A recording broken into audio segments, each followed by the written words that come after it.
Hello, and welcome back to another edition of Carrie's Gardening Channel.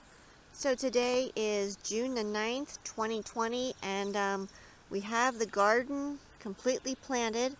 We planted it a few weeks ago after the danger of frost had passed. Now, we had snow on Mother's Day, weird weather this year, so our garden got very delayed in us getting our stuff planted, but we did finally get everything in. The hollow garden is planted. We planted the second potato patch that we're doing. It's a brand new potato patch. I showed a little clip of it in a video on when we were planting the potatoes down in the hollow garden. We did another potato patch. We got that planted. The eggplants are planted in their containers. So you can see we did put our cabbage and broccoli and Brussels sprouts back in the black plastic again. That helps to keep the weeds down. Can also help keep your ground moist. They did very well last year, so we went ahead and went even further with the black plastic and put it around more of our stuff. Now you can see our Brussels sprouts from last year. We had a few that survived the winter, and they started flowering, and they're going to give seeds. So I am going to be collecting the seeds off of these. Now, these are going to be more adapted to my growing climate because they survived the winter. We had a cold winter this year, snow, ice, really cold temperatures. So I definitely want to collect the seeds off of these, and I'll be using those then for planting next year. This is the Catskills variety Brussels sprouts. It's the only Brussels sprout that I grow. We get a really nice harvest off of them. Now, if you wait till a frost, your Brussels sprouts will be really sweet. And I have videos on my channel for how I grow the Brussels sprouts, harvesting them, what we feed them, and all that. So we have broccoli here. You can see some of our broccoli plants here. Now our cauliflower already has cauliflower heads in it. And you can see some of our cabbage plants here. So you can see the cauliflower heads here.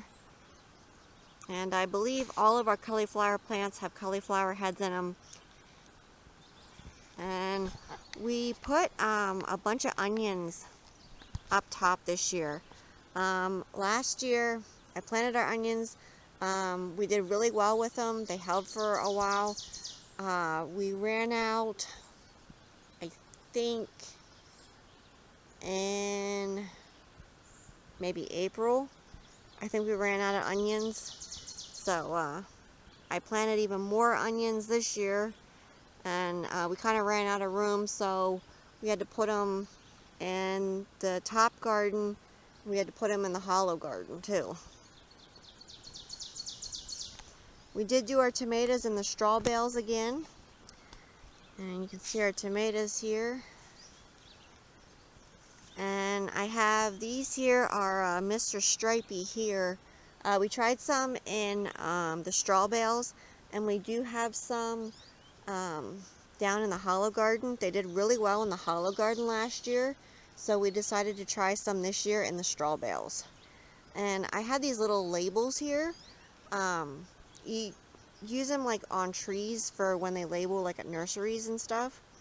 But I got them for like labeling tomatoes and different things and hanging baskets, and I really like them. So I'll put a link down in the description for those, because you can just hang it on the fence and you don't have to worry about like trying to find the tag if you're trying to find like which variety you're harvesting from.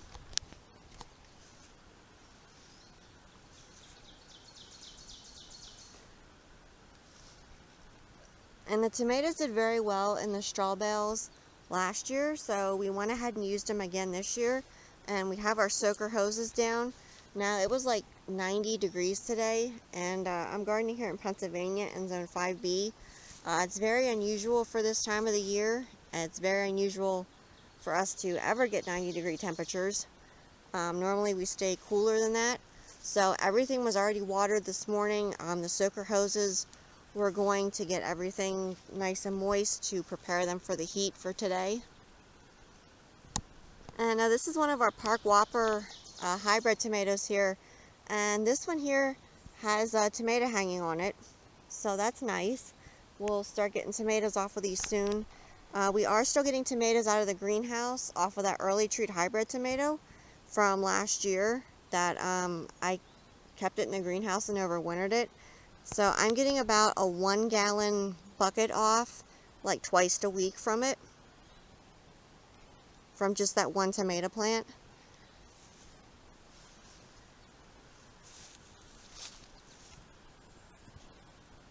And we have some more tomatoes blooming out there, some different varieties. And we did put tomatoes back in the hollow garden again too.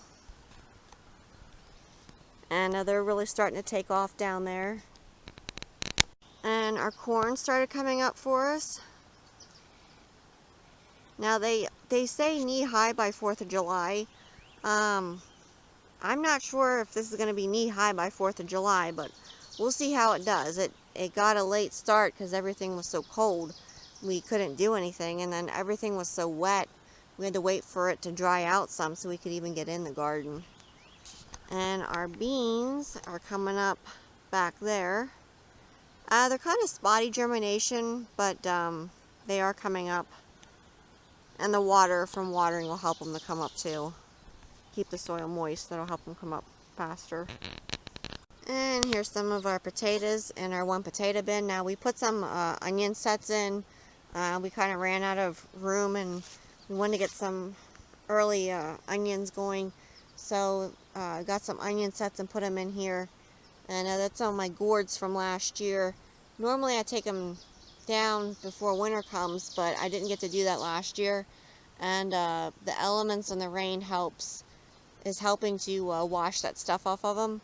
It didn't hurt. They dried nice. Now I won't have gourds this year. I got a late start on planting them, and some of the varieties I didn't even get to plant, and the other ones they didn't come up for me yet, and I'm not sure if they're going to. So I probably won't have gourds to plant this year. And this is another raised bed of onions, and there's a garlic that we missed, so came back and is growing on its own. And these are Walla Walla onions and Red of Florence onions in here. They were my seedlings, so they're growing in here. One of our red beet bins, we put onion sets in it, and they're growing. And we can start pulling some of these for onions for our salads. We do still have the lettuce bin going. We harvested, I think, 5 1-gallon bags of lettuce off just today, and we've been harvesting lettuce out of it, bok choy, kale, all different kinds of stuff. And this is our red beet bin here.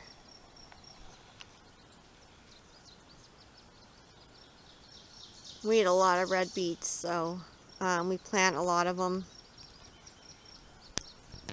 So our squash, zucchinis, and pumpkins are coming up. Now we did plant the winter luxury pie pumpkin out here. It's one of these. I'm not sure where that one got put. We also did our Dutch heirloom crookneck pumpkins. Now they're in 2 different families, so they won't cross back and forth. I made sure that before I bought the winter luxury pie pumpkin that it wouldn't cross with our Pennsylvania Dutch heirloom neck pumpkin. And we had a lot of onion seedlings this year. I think we had over 15 flats of onion seedlings that we planted.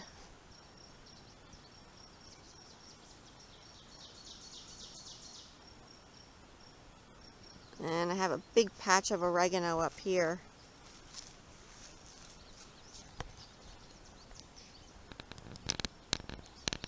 So the next time that I get to go down to the Hollow Garden, hopefully I'll be able to take the camera down and show you how that garden down there is doing. So if you like my video, please like, comment, subscribe. Please don't forget to hit the little notification button that will tell you when I put a new video on. You can also follow me on Twitter. I have a link down in the description for my Twitter account. Thank you for watching, and I hope you have a nice day. Bye!